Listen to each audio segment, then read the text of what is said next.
Olá, viva! Bem-vindos ao 25º Plataforma Associativa, o programa que procura ser um parceiro vivo e ativo do associativismo agdense, no ar semanalmente desde 4 de maio. A nossa convidada de hoje trata-se da 51ª associação presente no Plataforma Associativa em 6 meses e meio. É absolutamente insubstituível na sociedade a que pertencemos. A Associação Humanitária dos Bombeiros Voluntários de Águeda. A prestação de socorro às populações em situações tão diversas e a assistência a doentes são necessidades diárias que têm como suporte principal esta organização quase centenária. Com efeito, a Associação Humanitária faz 88 anos de vida que serão comemorados no fim de semana de 17 e 18 de dezembro próximo. Temos em estúdio o Manuel São Bento, Presidente da Direção. Bem-vindo, é um prazer tê-lo aqui connosco. A associação a que preside constituiu este ano a 3ª equipa de intervenção permanente, que é uma estrutura profissional e com elevada especialização em ações de socorro. A atividade diária justifica esta necessidade de alargar o número de equipas de intervenção? Muito boa tarde, Semedo. Boa tarde aos ouvintes da Soberania do Povo TV. Soberania do Povo TV. Efetivamente, a associação a que eu presido é uma associação provavelmente a mais importante do Conselho e uma das mais importantes da região, na medida que tem um número de sócios muito elevado. Nós temos mais de 5 mil sócios pagantes, e faz aquilo que é o mais importante que nós temos na nossa vida, é o socorro em situação de emergência médica ou socorro em situação de catástrofe, de casa ou de fogo ou um outro tipo de catástrofe. Nós sem nos lembrarmos disto, temos no nosso subconsciente que se precisarmos, em qualquer dia do ano, de noite ou de dia, a feriado, o dia santo ou de guarda, sabemos que há alguém que nos vai socorrer. E uma instituição que defende esses valores e que institui esses valores tem que ser muito importante. E é o caso da Associação dos Bombeiros de Águeda, que é a maior do distrito, né? E que, para ter uma ideia do socorro que a gente presta, eu posso te dizer que nós fazemos mais de 400 intervenções de INEM por mês e nós transportamos uma média de 100 pessoas por dia para as diversas necessidades de acompanhamento médico nos hospitais, sei lá, nos GPOs, nos hospitais, na fisioterapia, na diálise, nas mais diversas situações. Alguns, sábado, caso da diálise, aos sábados e ao domingo, né? E, portanto, basta esse simples facto de nós defendermos a saúde e os bens das pessoas para termos que ter uma importância invulgar. Mas essa equipa de intervenção permanente, essa 3ª, justifica-se por o aumento de casos de socorro? socorro? Onde eu ia chegar. Sim. É o seguinte, o facto de trabalharmos os tais 365 dias, da noite e de dia, é evidente que temos que ter muita gente para fazer a rotação dos horários, porque também inclui o sábado e o domingo, e é preciso muita gente. Independentemente de termos muitos voluntários, nós utilizamos. Porquê? Porque não temos massa humana para que só os voluntários possam fazer isso. Nós utilizamos as equipas de EIPs para também fazerem o socorro, ou para fazerem mais o socorro que o ambulatório. Mas o que nós pretendemos é que as pessoas que estão no quartel possam socorrer quem precisa de nós. Portanto, e é isso que, felizmente, tem acontecido, que de uma forma profissional, competente e elogiada por toda a gente, nós conseguimos satisfazer mais ou menos, acho que com um grande brio, a população do Conselho de Águeda, e nem só, porque nós, digamos que este apoio é dado para os concelhos limítrofes também. Nós temos mais equipamento, temos mais pessoas e, portanto, muitas vezes temos que socorrer as localidades limítrofes. E a 3ª equipa foi fundamental para a gente. Primeiro, conseguimos localizar uma equipa em Agadão. Temos 5 pessoas permanentes em Agadão, o que era importante, porque estamos no interior do concelho. Primeiro, porque quando há ocorrências, mesmo até de fogos, e é uma das coisas que acontecem mais das vezes, nós temos em cima do acontecimento, uma equipa que se desloca com rapidez e, portanto, Sim. pode acautelar a propagação do próprio incêndio. Mas também no socorro às pessoas, no ambulatório, no INEM, também faz, muitas vezes, bem fazer serviço em Águeda, porque nós precisamos que eles se desloquem em Águeda para fazer serviço em Águeda. Portanto, esta terceira equipa foi fundamental para a gente ter pessoas com quem a gente pode contar, profissionais, pagos como profissionais, para a gente contar para os tais dias todos, de noite e dia, que a gente precisa. E já está aprovada, já está aceito pela Câmara e em fase bastante avançada de poder ser constituída uma quarta equipa de EIPs. Sim, isso é uma valorização do socorro dos bombeiros. Há menos bombeiros voluntários ou há menos pessoas que se voluntariam, atendendo, digamos, à sociedade atual, que o voluntariado às vezes não é tão forte como era anteriormente? Há menos bombeiros voluntários e a tendência é que cada vez haja menos bombeiros voluntários. Hoje as pessoas podem ter o mesmo íntimo, a mesma característica de ajudar o próximo. Acontece que hoje não é fácil, vem uma pessoa das localidades limítrofes no seu carro para Águeda, tem que comer, tem que dormir a noite inteira em Águeda, outro dia vai trabalhar. E ainda tem que pagar para fazer esse trabalho. E hoje, cada vez mais, a vida é difícil para todos e embora a gente compense com 15 euros por dia de ajuda, não é suficiente para muita gente que se desloca, enfim, distante, de Massinhata, de Fermentelos, e é difícil virem para Águeda para fazer uma noite de trabalho e outro dia irem trabalhar às 8 horas da manhã. Portanto, os voluntários, embora tenhamos bastantes, cada vez a tendência é haver menores. E também, embora nós tenhamos um corpo de bombeiros relativamente novo, não há assim nós o ano passado constituímos 10 bombeiros novos, mas depois muitos licenciados já e depois acabam por, as oportunidades de trabalho acabam por não serem em Águeda e nós vamos nos perdendo. Neste momento, digamos que não estamos mal nem estamos bem. Temos gente suficiente para as nossas necessidades e para a população estar descansada no socorro que a gente lhe presta. É isso que acontece.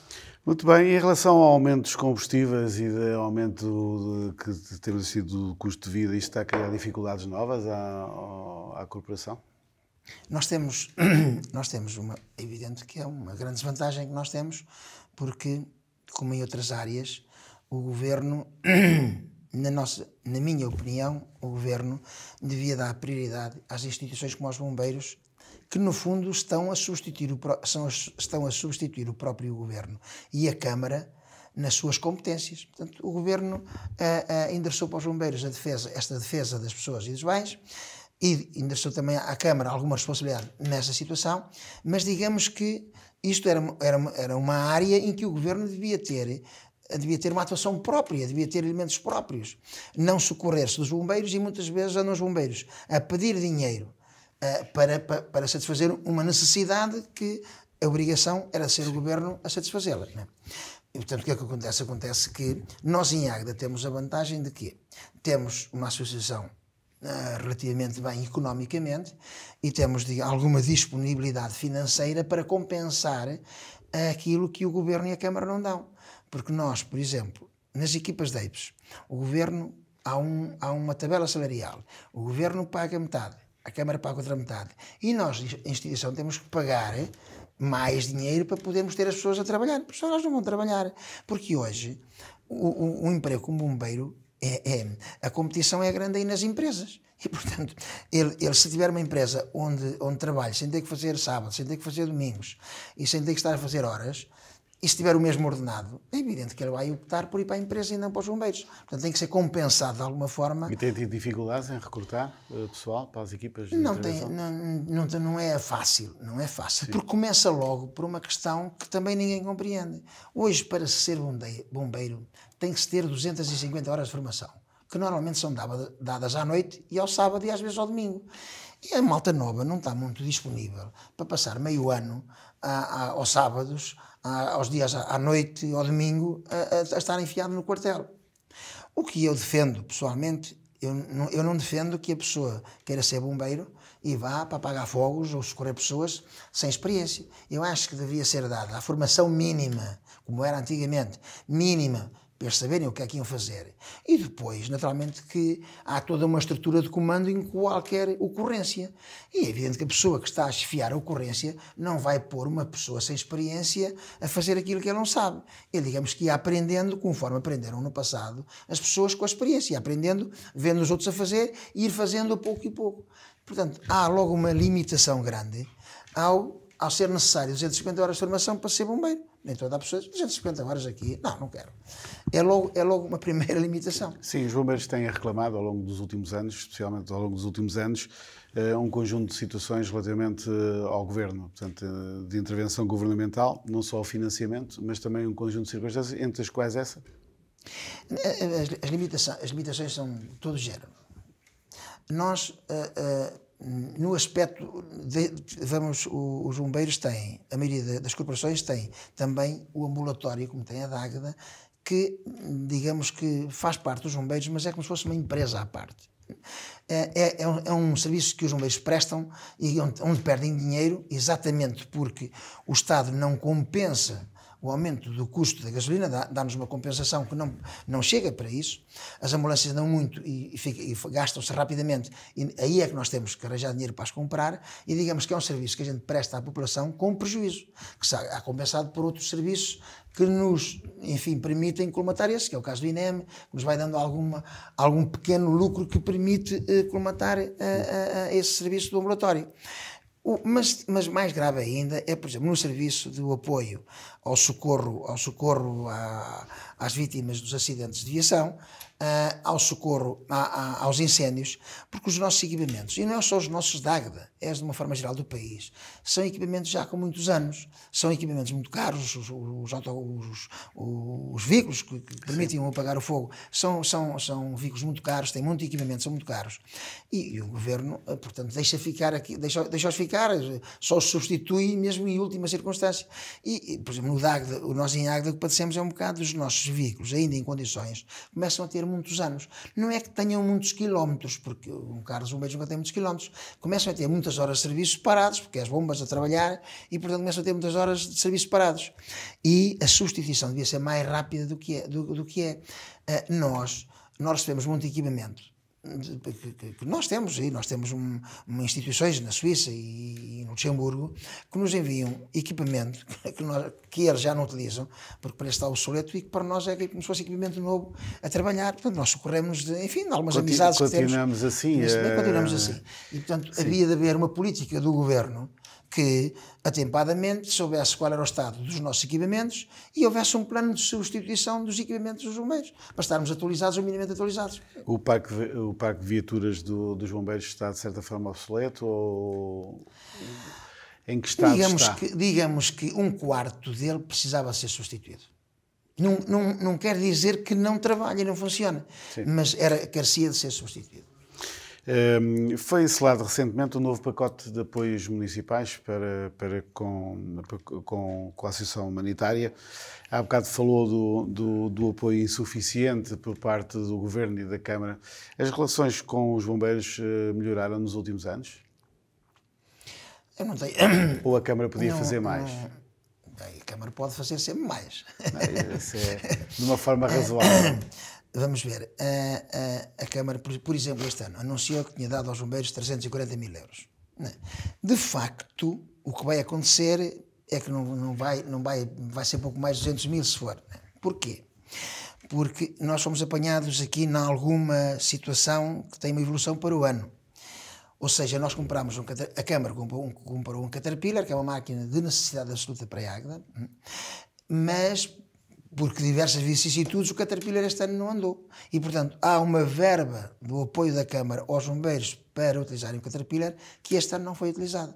Portanto, estamos a falar de uma verba significativa, 80 mil euros ou coisa parecida. E depois também o apoio às equipas de EIPES este ano. A terceira equipa de EIPES só começou a funcionar a meio ano. Portanto, há também meio ano em que desse tal dinheiro que prevê que se possa pagar a equipa de EIPES não foi utilizado porque nós não tínhamos a equipa de EIPES a funcionar. E, portanto, este ano penso que o apoio da Câmara rondará os 200 mil euros. Neste momento, nós achamos que a Câmara, podendo sempre fazer mais, não teremos muitas reclamações a fazer.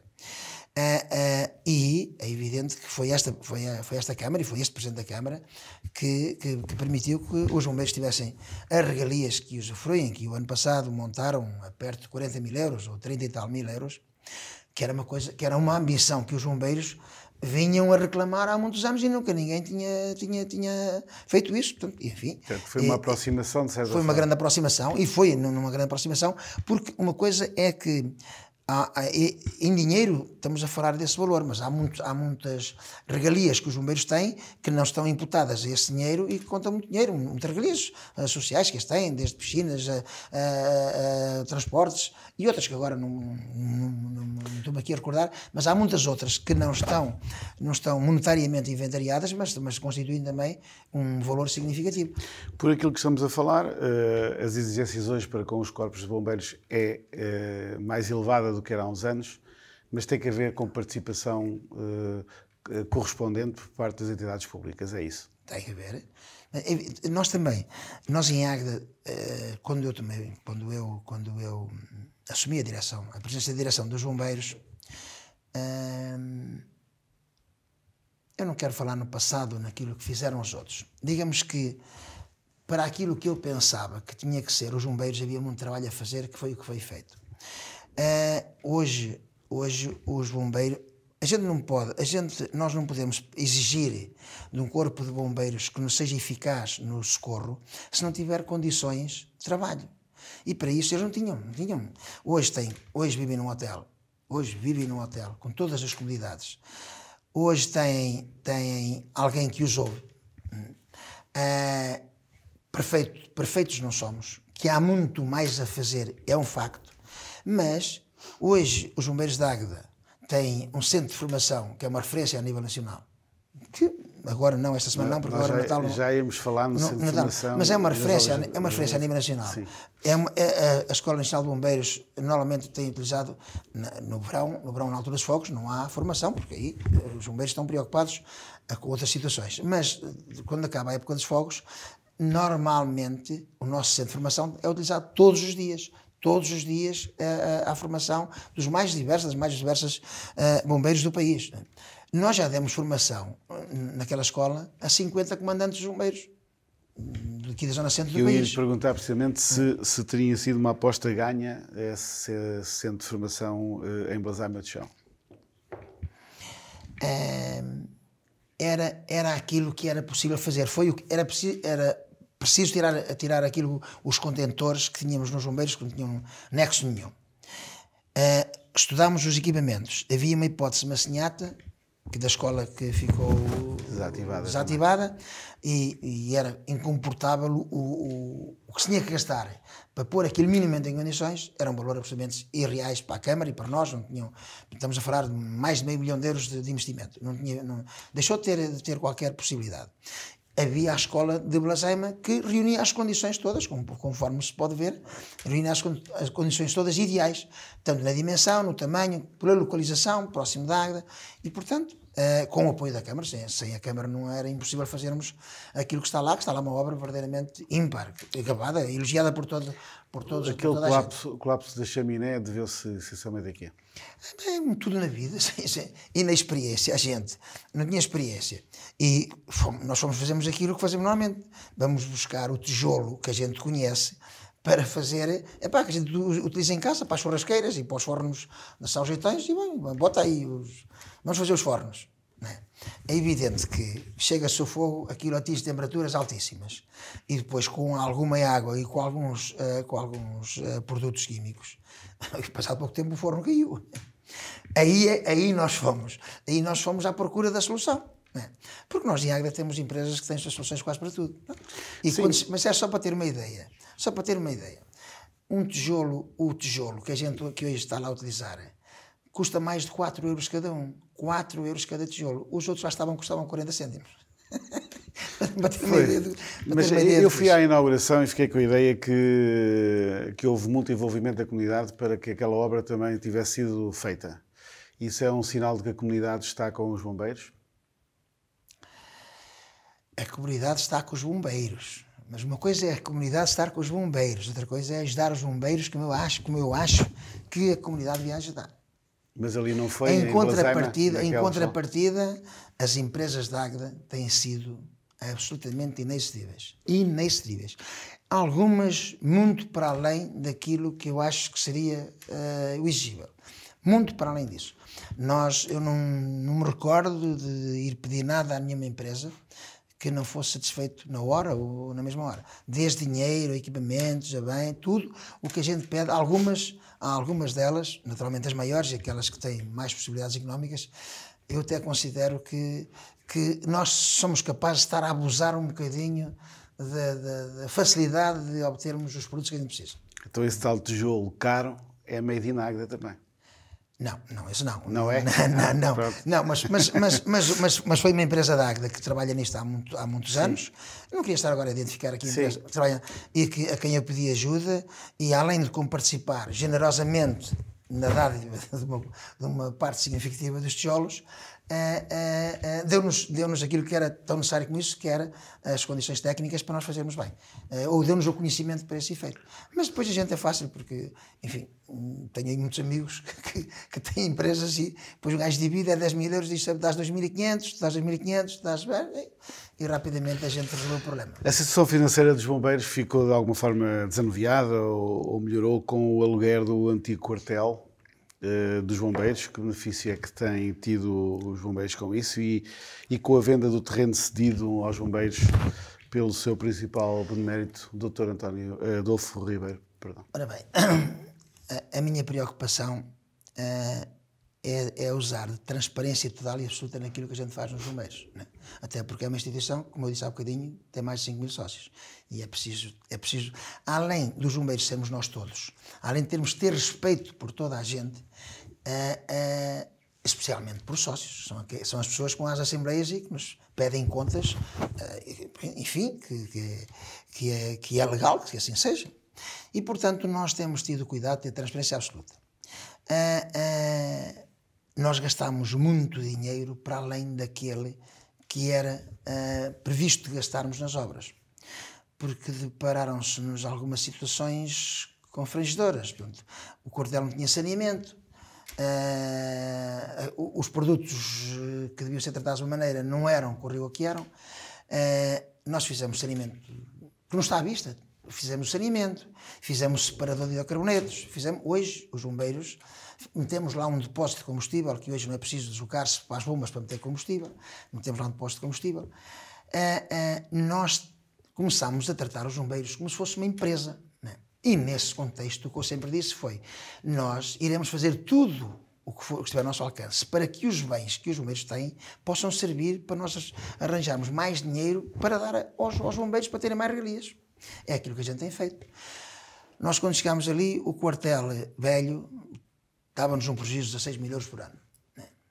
E nós, além de pararmos aquilo que estava a acontecer, fomos à procura de soluções. E hoje o quartel foi alugado por 2.500 euros por mês, mais as atualizações anuais, e tem lá um investimento por 10 anos mais 10, e tem lá um investimento de 600 mil euros, que será sempre nosso. E tem uma utilidade, sim. E tem uma utilidade. E hoje, já neste momento, não tem capacidade para as pessoas que procuram aquelas instalações. Tanto é que a pessoa que está a explorar a situação está a ponderar poder utilizar o parque de estacionamento de uma tenda dessas pré-fabricadas para expandir a casa que está ali, né? De manutenção do físico e do espírito das pessoas. Mas não fizemos só isso. Portanto, isso alugámos por 2.500 euros por mês. Mas o terreno, a Dorfeu constituía um problema. Nós procurámos sempre ter as melhores relações com a Dorfeu. Eu ia lhe perguntar se as relações com a Dorfeu como é que estão as relações com a Dorfeu depois do processo do terreno. Mas antes, em relação ao terreno... Mas eu queria falar disso do terreno, já agora. Okay. Se puder ser já. Sim, pode ser já. A nossa preocupação sempre foi ter um máximo de cordialidade e de entendimento com a Dorfeu. A primeira coisa que fez, até para nos defendermos a nós, foi pedir à Câmara que nos dissesse se aquelas instalações tinham condições de segurança para trabalharem lá. E a Câmara disse-nos que não tinham. Isso, o que eu estou a dizer, há papéis oficiais, não é conversa de boca. E a gente disse à Dorofeu, a Câmara diz-nos que vocês não têm condições para estar aqui a trabalhar. Vamos ver como é que a gente vai resolver isso. Nós não queremos nenhum problema convosco, não queremos nenhum problema connosco. Com o andar das conversações de parte a parte, começou a criar-se um impasse que a Dorofeu ultrapassou, dizendo assim, e se nós arranjarmos alguém que compre o terreno e as instalações, vocês vendem. Se nos pagarem a avaliação que a gente manda a fazer, pedimos à Assembleia Geral que decida. E foi o que a gente fez. Mandámos fazer 3 avaliações, pedimos à Assembleia Geral para nos deixarem vender o terreno e a casa, e assim foi vendido. O dinheiro que rendeu já permitiu comprar. Nós tínhamos de rendimento do prédio, que é onde estava a Dorofeu, 500 euros por mês. Neste momento, gastámos metade do dinheiro que recebemos, já comprámos 4 apartamentos com um rendimento de perto de 2.000 euros. E ainda temos dinheiro para comprar mais alguns apartamentos. Portanto, nós entendemos que os apartamentos que era uma boa opção de rendimento e começámos a fazê-lo. Estamos a fazer lentamente porque não queremos comprar apartamentos, queremos comprar apartamentos que sejam bons negócios, que permitam... Qual foi o encaixe financeiro dos bombeiros? 650 mil euros com a venda do terreno. E as relações com a Dorofeu? Ótimas. Sou amigo deles todos, sempre fui, sou amigo deles todos. Tive sempre cuidado. Tive sempre mais institucionais do que pessoais. Tive sempre o cuidado de não molestar, porque eu nunca inventei nada. E disse, a situação é esta, vamos tentar resolvê-la os dois. Foi sempre assim, vocês de um lado e nós do outro, sem querer entrar aqui em qualquer choque, vamos tentar resolver a situação. E felizmente, não queria dizer graças a Deus, mas é um hábito antigo. Não é? As obras de requalificação foram um dos marcos da sua gestão na presidência da Sessão Humanitária. Mas ainda carece de mais obras de intervenção, ou não? Vocês, quando é que está previsto? O problema é mais outros problemas deste país, é que só nos deixaram, mesmo as obras de reabilitação, só foram participadas em metade. Eles só deram, o governo, o SEUR, só deu dinheiro para fazer os balneários e as camaratas. O resto que foi feito, nós tivemos que inventar. E aí lá entraram os empresários da água, de um apoio absolutamente. E a Câmara, atenção, sim. Os empresários da Câmara, que foram absolutamente inexcedíveis, e sem o apoio dos empresários da Câmara, era impossível nós termos a obra que temos em Águeda dos Bombeiros. Tencionam continuar as obras para o que falta? Nós há coisas que temos que fazer, algumas temos que fazer, pronto, com o apoio da Câmara e com algum dinheiro que a gente possa arranjar e mais uma vez, com a ajuda dos empresários, há coisas que nós temos que fazer. Agora não podemos fazer a obra que a gente gostava de fazer, não temos condições de fazer, porque isso teria que ser o Governo a apoiar. Mas o Governo agora diz que, como nós fomos apoiados, agora durante 10 ou 15 anos não podemos recorrer a mais nenhum apoio. É assim. Então temos que ir fazendo com aquilo que a gente consegue arranjar. A Associação não vai fazer 88 anos? Vai ser o Presidente do Centenário? Não. Eu acho que nós não nos devemos eternizar no poder. E depois também, eu acho que também há de haver um momento. Eu estive na política a pensar que conseguia construir um mundo melhor. Fui enganado, fui atropelado, não foi assim.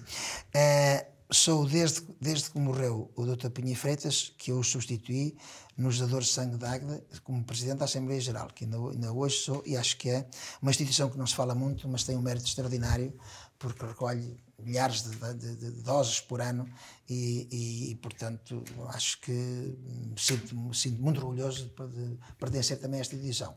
E vim para os bombeiros com o mesmo espírito de entreajuda, de estar disponível para ajudar os outros. Há quem como eu, participe de outras associações, de outras instituições, mas cada um de nós tem as suas características e eu achei-me sempre feliz a poder ajudar os outros. Essa é a razão porque eu estou nos bombeiros. Mas para isso também há um limite. Eu espero ter a noção do limite. Acha que é fácil ver sucessores nos bombeiros? É um processo fácil quando nós estamos a assistir a alguma dificuldade de renovação? Eu espero que no meio de 5.000 sócios haja alguém que reúna condições para assumir a presidência da direção dos bombeiros. Há coisas que têm que ser há coisas que eu acho que nós devemos ter. Primeiro, nós não nos devemos candidatar a nenhum lugar em que nós próprios não reconheçamos competência própria para esse lugar. Primeiro é isso. Depois, devemos ir para os lugares sem ficar agarrados aos lugares, estando sempre disponíveis para ser substituídos. A gente vai tentar fazer o melhor que sabe e que pode, mas se aparecer alguém que a gente julga que é melhor, eu tenho lá lugar. Eu, na minha vida empresarial, sempre procurei ter pessoas mais competentes do que eu. Os meus colaboradores todos, sempre procurei que fossem mais competentes do que eu. Mas eu não tenho problemas nenhums em que eles sejam mais competentes, nenhuns. Pelo contrário, se eu puder aprender com eles que trabalham na minha equipa, é ótimo. Portanto, ali é a mesma coisa. Quer dizer, alguém que vá para os bombeiros, quem diz para os bombeiros, diz para outra instituição qualquer. Na dos bombeiros tem características próprias, convém que vá para alguém que vá e que sinta que tem competência para desempenhar o lugar. Pela sua experiência, e para finalizarmos esta entrevista, já vai longa, pela sua experiência, quais são os grandes desafios que os bombeiros terão nos próximos anos e se há condições para os vencer? Os próximos desafios é sempre, primeiro, para mim, porque isto há muitas opiniões, para mim, sim, tem que ser a profissionalização dos bombeiros, não há outra forma. Não há para termos pessoas disponíveis para prestarem aquele serviço de noite e dia, tem que ser profissionais. Não há, para mim, na minha opinião, não há outra forma. E depois é o Estado, a Câmara ou alguém tem que fazer um programa de manutenção, de substituição dos equipamentos atempadamente, não é deixá-los cair de podres para depois os substituir. Porque se isso acontecer, alguma coisa falhou pelo caminho. Alguém deixou de ser socorrido como devia ser, alguma coisa, portanto, alguma falha ficou pelo caminho. Portanto, tem que haver alguém que olhe para os bombeiros como, quem diz os bombeiros porque são a entidade que nos socorre. Portanto, tem que haver alguém que olhe para aquilo como das instituições mais importantes que nós temos do país para apoiar. Enquanto isso não acontecer, e alguém que diga, o caminho é este, é a profissionalização. Muito bem, além da profissionalização, como eu digo, é manter os equipamentos atualizados para que o socorro possa ser eficaz. No fundo, lembrar-se que assenta muito a nossa proteção civil, assenta nas associações humanitárias, sim, dos bombeiros. Nelson Bento, muito obrigado pela sua presença na plataforma associativa. O nosso programa fica hoje por aqui. Pelo valor do associativismo local que ocupa, que educa, que projeta, em suma, que dinamiza, que valoriza e que afirma os agdenses e as coisas de Águeda e que leva também a Águeda ao mundo. Considero que estas instituições que nos estão mais próximas são as mais importantes para nós. É a elas que recorremos, é com elas que mais interagimos, prestarão sempre o melhor serviço se lhes dermos o nosso apoio. Obrigado por estar connosco, voltaremos para a semana.